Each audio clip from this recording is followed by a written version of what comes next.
All right, so welcome everybody. This is the Youth4Education quarter number 2 lead activist meeting, March 18th from 6 to 7 p.m. Central. So just a quick recap. NYLC is an organization that promotes service learning, youth empowerment, and youth adult partnerships across the US and internationally. And so we are presenting as part of the organization, and more specifically as part of the Youth Advisory Council. So on the Youth Advisory Council, we are basically the youth voice to NYLC. And so we're going to go ahead and introduce ourselves. My name is Bella Sullivan. I'm a senior at Clarksville High School. I decided to be a part of the NYLC and the YAC because I'm really passionate about education and I'm really passionate about service learning. And NYLC kind of bridges those two passions of mine. And so I'm able to work with them on things that I love doing. My favorite book is The Secret Life of Bees, and my favorite movie is The Dead Poets Society. And I'm Carmen. I'm also on the YAC. I'm a junior at Beacon in New York City, and I decided to join the YAC because I'm really passionate about education equity, and service learning seemed like the best way to empower students in my community to make a change and make it a more equitable system for everyone. And my favorite book is probably anything by Jane Austen. Cheesy, but I enjoy it. And then my favorite movie is Mamma Mia.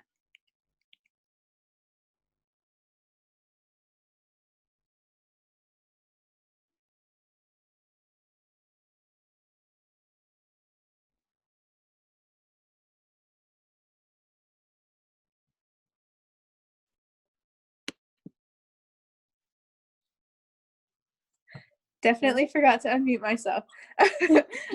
Okay, so let's go ahead and have the lead activists introduce themselves with their name, grade, school, why you're lead activist, and your favorite book and your favorite movie. So we can start with Sophie.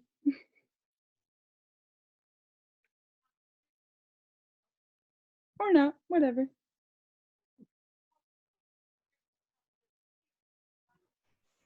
It looks like Sophie might be frozen, so hopefully she can still hear us. Oh, bye, Sophie. Okay, we can move on. If you're a lead activist, then reflect on this a little bit, your favorite book and movie. And next. So here at NYLC, we have a few norms. Oh, hi, Sophie. Do you want to introduce yourself? Yeah, sorry, my Wi-Fi is messed up. Okay, so I'm Sophie Klipax. I'm a junior at East Chapel Hill High School in North Carolina. And I just joined this because I thought that service learning is a really good opportunity to address achievement gap and all kind of pervade it, which is like one of the biggest problems in kind of my small local community. And I think that my favorite book, I have a very short attention span, so it would be a collection of short stories called Dubliners by James Joyce. And my favorite movie is Napoleon Dynamite.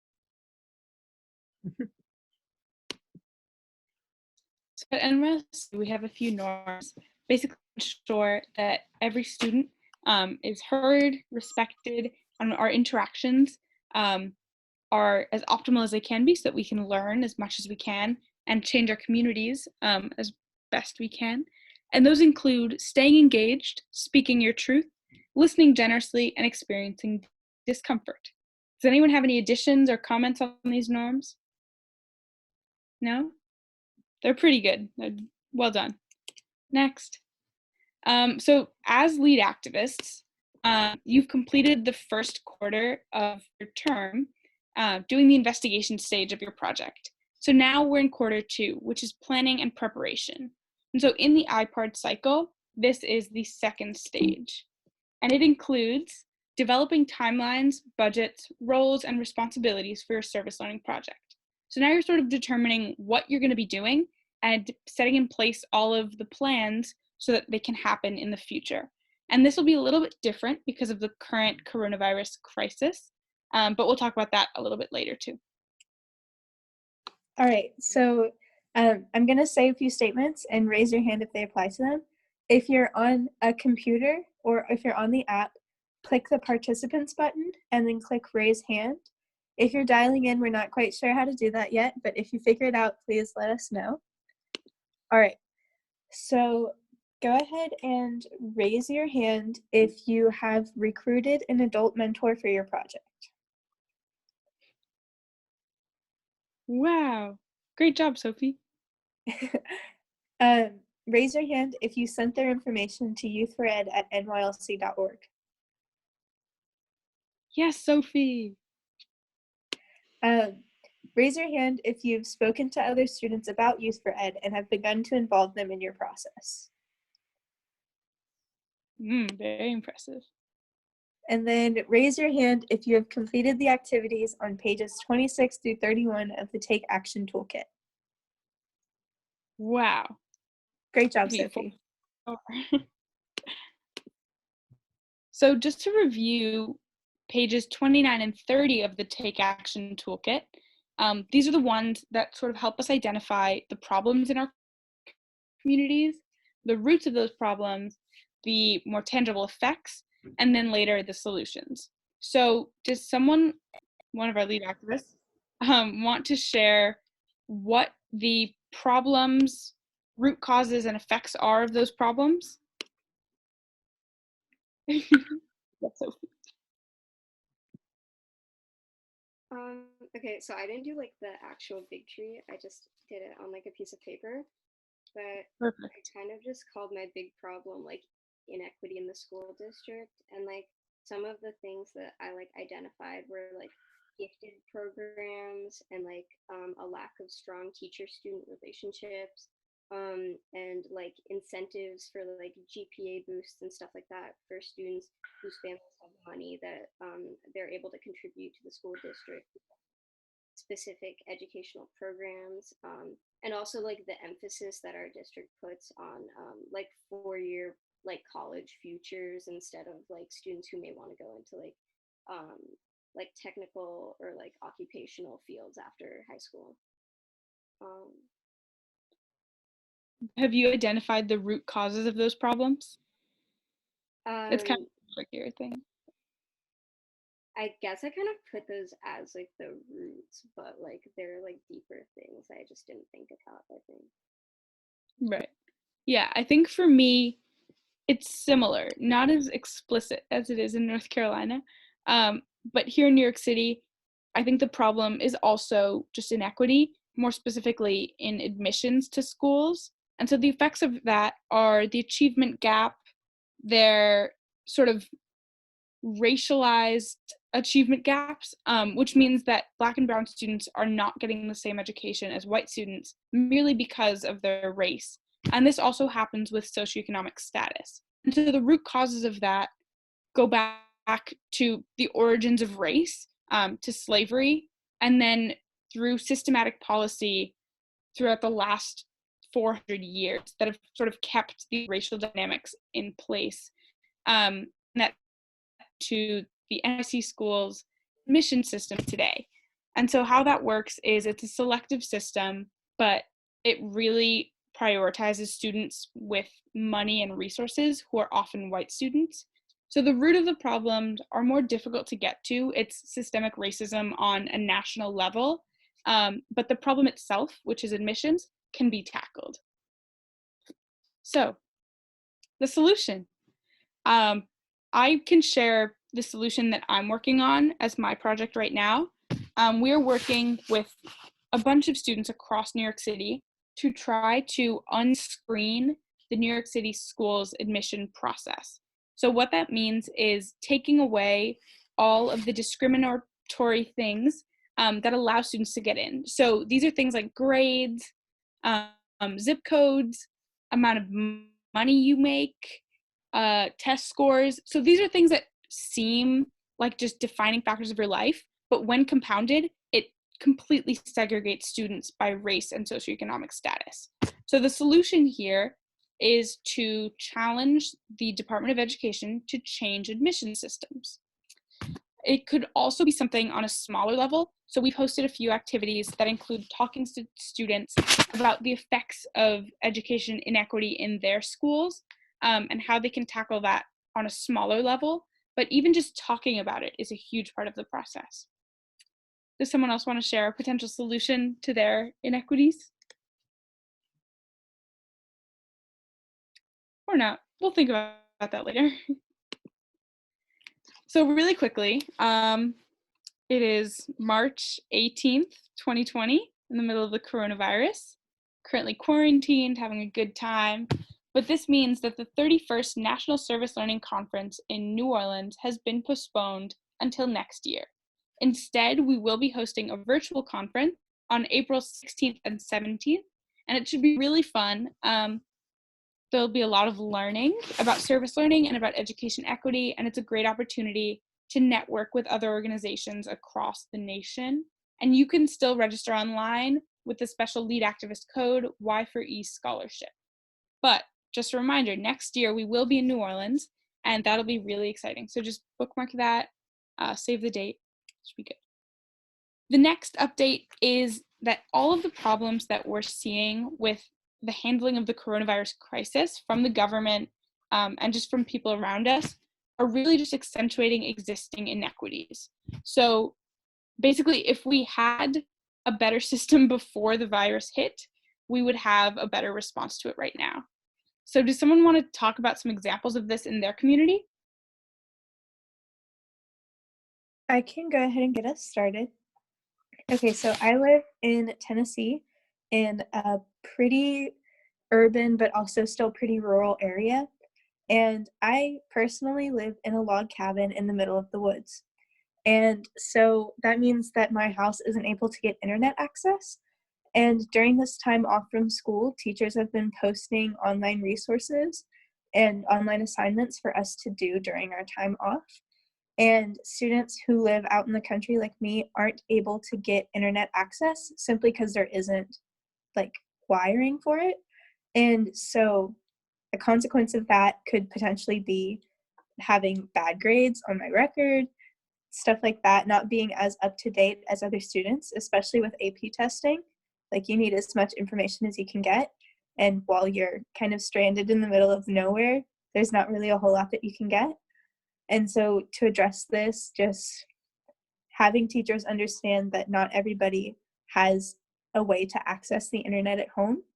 And during times like a quarantine, I can't get in the car and go to the public library because the public library is shut down. I'm currently sitting in my mom's classroom doing this Zoom call. So there's like definitely a lot of things that have to be worked around in relation to internet access.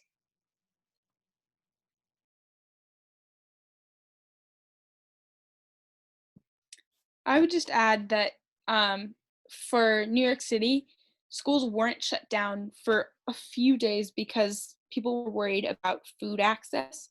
So New York City schools are the main source of food for about 30% of its student population, which means that there's huge instability and inequality in one of the wealthiest cities in the world. And so this shows that the underlying problem was that food is not distributed equally, and that below that, wealth is not distributed equally in New York City. And so the effects of that are that students can't be self-reliant. Like, they rely on the government and the schools to provide them with food.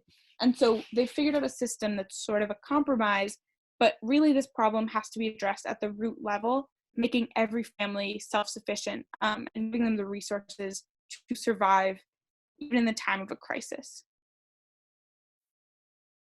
Anyone else have comments on COVID-19? How quarantine's going? No? Okay, next. So how can you service learn while quarantined? We often think of service learning as going out, doing something actionable, whether it be, I don't know, building a house, talking to people, but service learning can happen while quarantined. So some ways that this can happen are through advocacy, which can happen over social media, through Zoom calls like this, just emails, videos, skits, stuff like that. Or it can be writings of your own. Explore your community and your relationship to it is a huge part of this process, and you can do that while in quarantine. Does anyone have anything to add about how we can service learn while in quarantine, / any of these ideas that really appeal to you that you think will be beneficial to your journey as a lead activist? I personally am going to stay away from the songs, raps, and other musical interpretations. Don't know about you guys. Okay, we can move on. Okay, so before our next meeting, try to talk to a teacher, community leader, or other adult about Youth4Ed. If they seem interested, ask them to be your adult mentor. As soon as you find one, email their information to youth4ed@nylc.org. We need their name, their email address, and their position. And then start a Youth4Ed club at your school or local community center. Recruit other students to join by sharing with them, putting up posters, and talking to teachers. Also, we need you to read and complete the activities on page 14 through 17 and 31 through 36 of the Take Action Toolkit to determine what your service learning project will be. If you need help with anything, don't hesitate to email us. Our contact information is included in your welcome email, and we will email you to check in and schedule our next meeting in the coming weeks. We also need you to complete the first quarterly reflection. This link will be sent in an email. You must submit your quarterly reflection by April 1st, 2020. Once you complete the reflection, you will have the opportunity to meet with a YAC member about your project. All right, so I personally am really excited to see what the lead activists come up with while in quarantine. I think it'll be really creative and hopefully effective because everyone is bored, has nothing to do. They might as well make their school systems more equitable. What about you guys? Thoughts? Things you're excited for? I'm most excited to see everybody's ideas kind of like blossom into fruition. And I'm really excited to see other students taking a stand in their community and trying to fight education inequity.